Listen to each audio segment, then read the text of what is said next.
muy ilustrador los 5 ejes que nos ha hecho reflexionar el profesor César Zucarino. Yo quisiera justamente abonar en estos 5 ejes que nos obligan a reflexionar el por qué hablar de teorías, por qué centrarnos en las teorías, por qué ocuparnos de las teorías en el campo de conocimiento. Yo quisiera hacerlo en 2 planos, uno en el de la relevancia propiamente en términos de conocimiento y el otro en términos de sus repercusiones sociales, ¿no? Porque a veces, incluso como estudiantes, perdemos de vista la aplicabilidad que puede tener la teoría para no solamente entender y explicar, sino también para saber actuar en el mundo, saber actuar en el campo profesional de una manera más atingente. La primera tiene que ver con el origen. Yo quiero llevarles a reflexionar que es la más novel de todas las ciencias sociales y en su origen tuvo una integración, una composición, se fue constituyendo los objetos de estudio en el campo de conocimiento de manera interdisciplinaria. Recibió influencia y enriquecimiento procedente de otros campos de conocimiento, pero también, no lo olvidemos, tuvo el desafío de abrirse campo y hacerse reconocer con el estatuto de campo de conocimiento científico. O sea, hasta hace muy poco todavía se dudaba si efectivamente había una disciplina científica como la que se pretendía en el campo de comunicación. La justificación vino y dio lugar a unos debates intensivos, unos debates acalorados, unos debates que aún persisten todavía en el campo, pero lo que queda clarísimo es que nadie puede dudar de que el componente de toda la vida social está centrado en la significación. Y ese es el carácter específico del objeto de estudios y indistintamente desde cualquier perspectiva que querramos verlo, la comunicación trata con la significación y el mundo simbólico de la vida social. Y el mundo simbólico de la vida social está permeado en la significación en todos los ámbitos, en todas las actividades, en todas las luchas, en todas las confrontaciones, en todos los problemas colectivos y además transponiendo fronteras, porque encontramos problemas que nos afectan directa o indirectamente a todos por igual como comunidades diferentes desarrolladas sobre tradiciones históricas y culturales diferentes.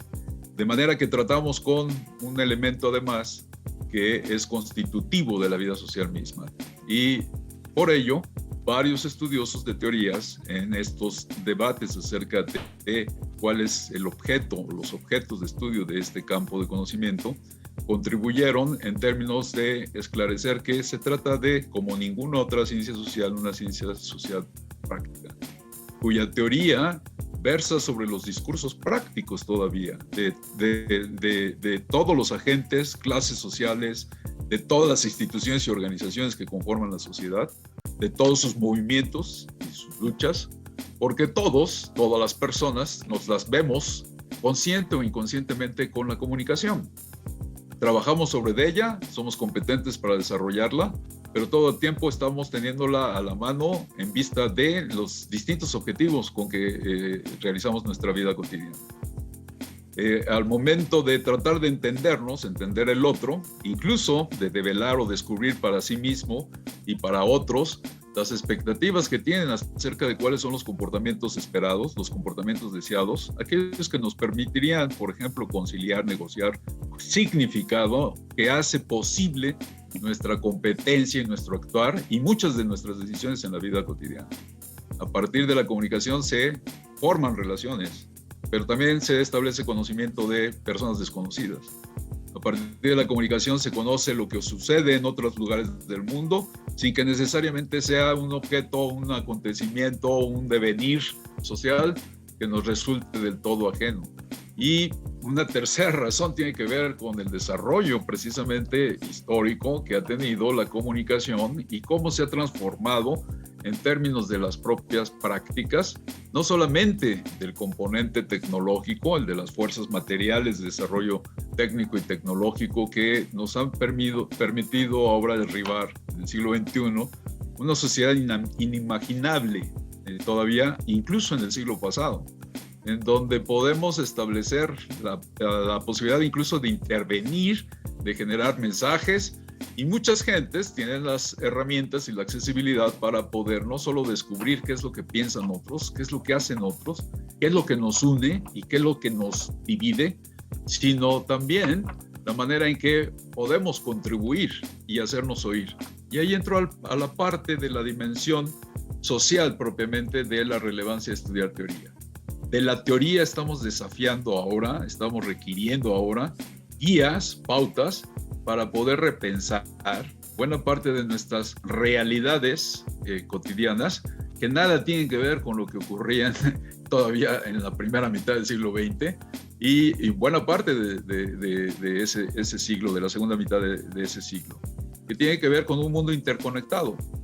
que además, en términos de todos los ámbitos, en el económico, en el político, funciona así, interconectado, a través de la convergencia de una serie de tecnologías y aplicaciones, formatos, contenidos, géneros y posibilidades, recursos y posibilidades y oportunidades para poder producir contenido, producir comunicación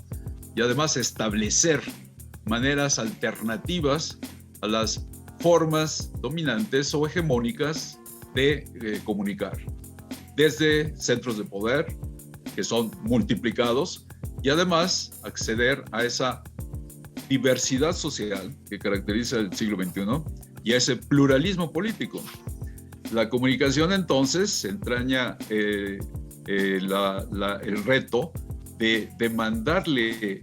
a la teoría, a quien hace teoría, a quien hace investigación, que nos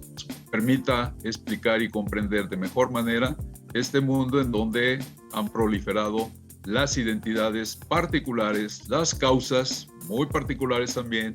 donde las minorías pueden hacerse oír más de lo que podían hacer en el pasado.